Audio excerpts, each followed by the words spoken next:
طلعت عمرة مع شركة سبق. أحب أشكر شركة سبق على البرنامج الجميل اللي قدمته معانا. الحمد لله ربنا سبحانه وتعالى وفقنا وفعنا العمرة دي مع شركة سبق. كانت عمرة الواحد حس بيها وحس بروحانات جميلة جدا. الرحلة كانت ممتعة جدا وجميلة. كانت أجمل عمرة طلعتها وأجمل أدعية كانت بتعبر عن كل اللي في قلبنا. العمرة كانت متميزة، الإشراف بفضل الله كان متميز، ما سابوناش في أي مرحلة من المراحل. كان معنا إشراف ديني بفضل الله عز وجل، الشيخ محمد والأستاذ أحمد كانوا على خلق عالي جدا، وكان فيه اهتمام وكان فيه ألفة. شركة ممتازة ورائعة، الفنادق بتاعتها قريبة من الحرم، سواء الحرم المكي أو الحرم المدني. المشرفين على كفاءة عالية، سواء الشيخ محمد المحلاوي أو الأستاذ أحمد صالح. أحب أشكر الشيخ محمد المحلاوي والأستاذ أحمد.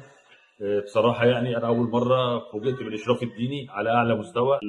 عملوا مع السيدات اللي كانت معانا وخوفوا عليهم، دي حاجة تبسطني وتطمني. الحاجات اللي اتفقنا عليها بالنص اتنفذت، الفنادق اللي اتفقنا عليها، البرنامج اللي اتفقنا عليه، المزارات، كل حاجة اتنفذت. الراجل مشكور كتر خيره، بيعدي علينا كل صلاة فجر يخبط على الباب عشان ننزل نصلي. أنا لوحدي الشنط بتاعتي كانت ما بقدرش أشيلها، بلاقيهم جايين معايا وبيساعدوني. عملنا العمرة جماعية، كانت عمرة جميلة جدا. الحمد لله كان الإشراف أكتر من رائع بصراحة، وكان مجمع الرجالة كلها محوطيننا، كنا حاسين إن إحنا مع أهلنا محافظين علينا. وما شاء الله عليهم بيخافوا علينا جدا. نتمنى من الله عز وجل إن احنا نطلع معاها كل سنة.